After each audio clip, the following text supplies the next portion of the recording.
We were asked by the good folks over at Stolen Past Studio if we could check their games out. Now, if you've noticed lately, I haven't been too keen on showcasing many indie games, but after looking at their game, I think I can make an exception.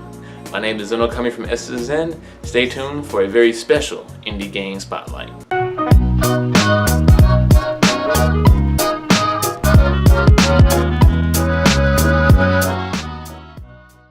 The game Stolen Past Studio wanted us to showcase is a game that they named Radio Runner, which is this rhythm platform-based game that has a nice upbeat song to it where you follow the rhythm of the character on screen, who has these cute little headphones, by the way.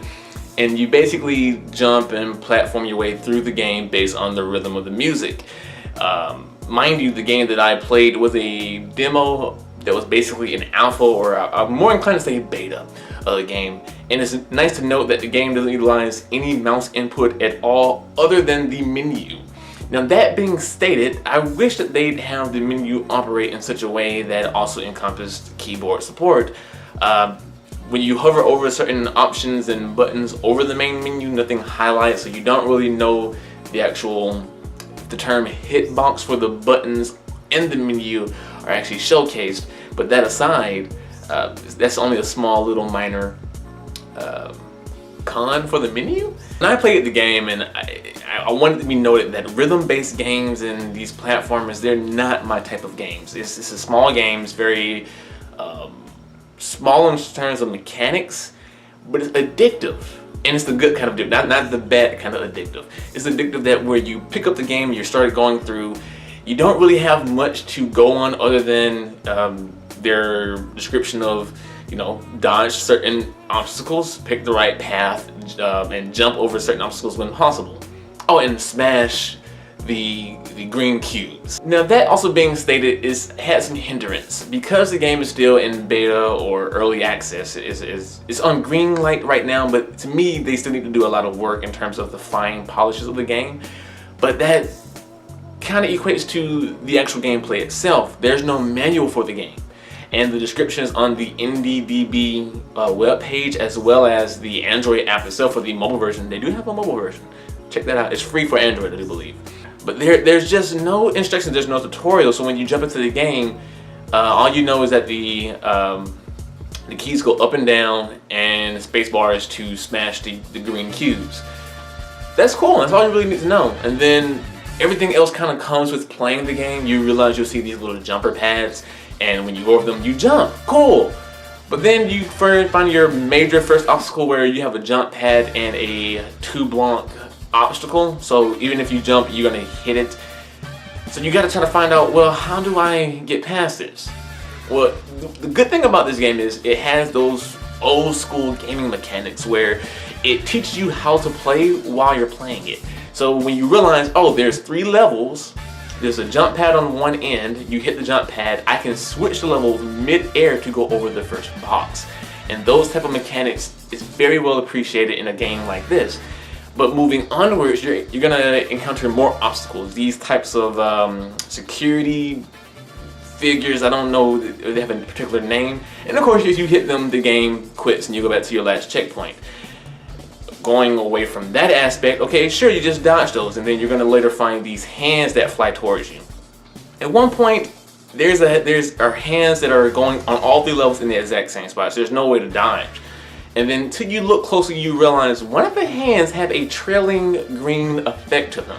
Well, going based on the green cubes that you can smash for extra collectible items, when you smash you test out, can I smash the green hand? And yes, you can, but it took, for me at least, about 30 tries to realize, oh, there's a green light trailing behind that hand.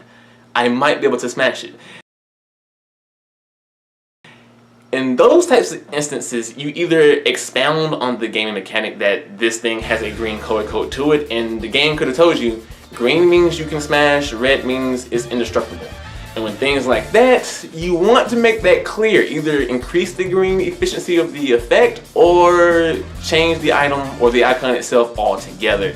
That's my dispute I had with the particular game in that one instance that literally took me over 20, 30 some odd tries just to realize it had a green trailing effect. negatives aside, the game still has a lot going for it. The music is actually very addictive. The collectibles is very addictive. You have these paths you can take between certain levels, at least for me in the demo, whereas you can go for a much harder obstacle to dodge in order to grab a few extra green collectibles, or you can just go the easy route and just skip away about 10 or 15 collectible items. And giving these options depending on how they place out the character, whether they're addictive in terms of collecting items or if they're just want to get to the end of the game and just appreciate the music. The downside to this is, although the music is actually very awesome and it has like this very nice bass with the house feel to it, there are some key points where it's a rhythm-based game, but the rhythm of the music in the background doesn't always indicate what's going on in the foreground of the actual player and the items towards it.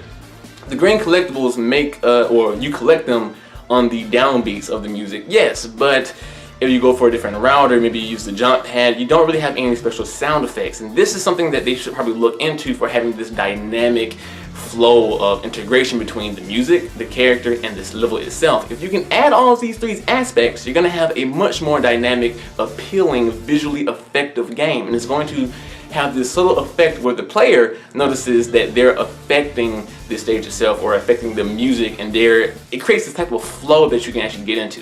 The flow is still there, it's just not expounded upon. I think this is a big negative for the developers, but something that they could probably easily iron out with about 2 to 3 weeks of development and maybe a month if they want to get fancy with it. All that being said, Stolen Pad Studio really do have a gem, in my opinion, on their hand. If they put a little bit more time and effort in doing these small, fine polishing points and maybe adding some form of instructions about the basic mechanics of the game, I think they'll have an easier time getting greenlit over on Steam.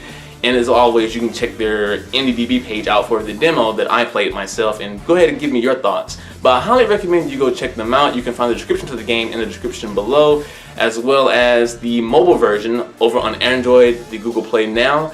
Just type in Radio Runner and it should be made by Stolen Pad Studios, sorry. Anyway guys, that pretty much wraps it up for this particular special showcase.